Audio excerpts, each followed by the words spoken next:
একুশের আমার গান এমডি শাহিন আলম রকি। রক্তে রাঙানো একুশের ভোর, শিউলি ঝরে নীরব ঘোর। মাটির বুকে লাল যে দাগ, সেটা শুধু রক্ত নয়, ভাষার অনুরাগ। মায়ের বাসা ছিনিয়ে নিতে এসেছিল অন্ধকার রাত, তবু বুকের ভেতর আগুন জ্বেলে দাঁড়িয়েছিল কিছু সাহসী প্রবাদ। বাংলা আমার অধিকার, এই ছিল তাদের শপথ। গুলির শব্দ থামাতে পারেনি মায়ের ডাকের রথ। সালাম, বরকত, রফিক, জব্বার, তোমাদের নাম জ্বলুক আলোয়।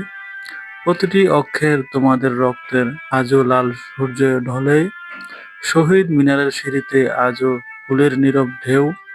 খালি পায়ে হেঁটে যায় মানুষ, কৃতজ্ঞতার সেই নীল ঢেউ। একুশ মানে মাথা নত নয়, একুশ মানে সাহসের গান। মায়ের ভাষার জন্য প্রাণ দেওয়া হয় বাংলার আমার সন্তান। হে একুশ, তুমি আমাদের হৃদয়, তুমি গর্ব, তুমি আলোয়। তোমার রক্তে লেখা ইতিহাস চিরদিন রাখবো ভালো। MD Shahinur Rocky.